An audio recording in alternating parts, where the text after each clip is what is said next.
बिस्मिल्लाहिर्रहमानिर्रहीम। अस्सलाम वालेकुम। कैसे हैं आप? उम्मीद है कि बिल्कुल ठीक होंगे प्यारे प्यारे बहन भाइयों, क्योंकि सर्दी का मौसम है और सर्दी से महफूज रहने और इसको एंजॉय करने के लिए लोग मुख्तलिफ टोटके यूज़ करते हैं। तो आज मैं आपके लिए जो टोटका लेकर आई हूँ, इसका आप इस्तेमाल करके ना सिर्फ आप सर्दी से महफूज रह सकते हैं, बल्कि इसके साथ साथ आप ताकत और ज़ैका भी हासिल कर सकते हैं। तो आज हम बना रहे हैं चावल और अलसी की पिनिया रेसिपीज़। तो आइए शुरू करते हैं अपनी रेसिपीज़।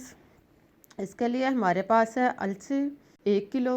अलसी को साफ करके इसको इसमें से जो छोटे से ज़रात हैं वो अलग कर लें और फिर इसको एक साइड पर रख दें। पहले मैं आपको पिनियों का तैयारी का तरीका बताती हूँ और फिर मैं इसके बनाने का तरीका बताऊँगी। अलसी को साफ़ करने के बाद हमारे पास है चावल 5 किलो। चावल को भी साफ़ करके एक साइड पर रख दें और फिर चूल्हा ऑन करें। इस पर एक बर्तन रखकर अलसी इसमें शामिल करें और इसको धीमी आंच पर 7 से 8 मिनट तक भूनें।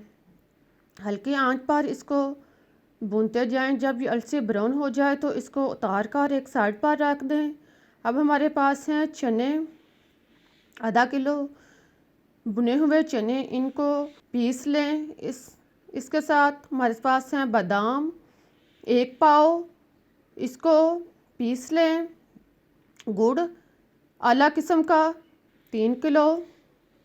गुड़ को पहले आप किसी शॉपर में या कपड़े में डालकर इसको छोटे छोटे पीसों में काट लें। इसको आप किसी चीज़ के साथ तोड़कर इसके छोटे छोटे पीस काट लें। सारी चीज़ों को पहले आप एक एक करके तैयार करते जाएं और फिर तैयारी के बाद इसके बनाने का तरीका जो है वो शुरू करें। अब हम सारे गुड़ को आहिस्ता आहिस्ता करके तोड़ते जाते हैं। इसी तरह एक एक टुकड़ा उठाएं और इसको छोटे छोटे टुकड़ों में तकसीम कर दें। सारे गुड़ को कूटने के बाद आप एक बर्तन लें और इसमें गुड़ जो है वो शामिल करें। गुड़ डालने के बाद इसमें पानी शामिल करें। पानी आप 1 किलो या इतना डालें कि गुड़ जो है इसमें भीग जाए। इसको चम्मच के साथ अच्छी तरह मिक्स करें और इसको नॉर्मल आंच पर, पहले तेज़ आंच पर और फिर नॉर्मल आंच पर पकाएं। जब गुड़ जो है वो यानी चाशनी तैयार करें और जब चाशनी जो है वो बॉयल होना शुरू हो तो इसको चम्मच के साथ हिलाते जाएं।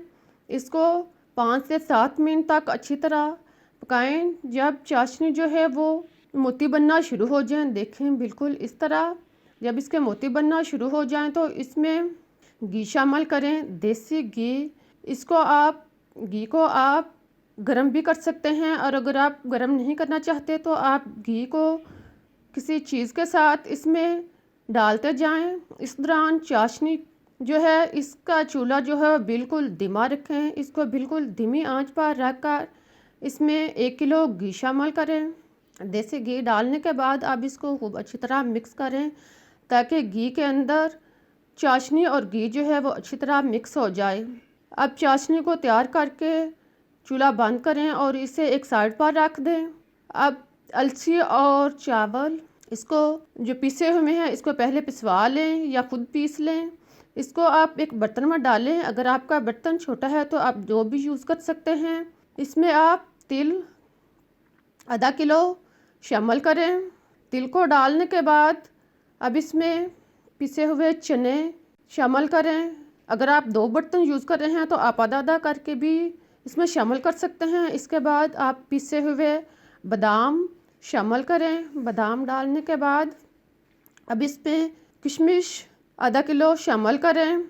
किशमिश डालने के बाद अब इसमें 1 किलो मूंगफली इसके दाने निकाल लें और फिर इसमें शामिल करें। मूंगफली के बीज इसमें डालने के बाद अब इसको खूब अच्छी तरह मिक्स करें। चावलों और सारे खुश्क मेवाजात को खूब अच्छी तरह हाथ के साथ यकजां करें। जब सारे मेवाजात जो हैं वो अच्छी तरह मिक्स हो जाएं दोनों बर्तनों को, तो आप इसको हाथ के साथ एक दरमियान से एक गड्ढे की शक्ल में यानी थोड़ा गहरा कर लें। अब चाशनी ही इसमें शामिल करें।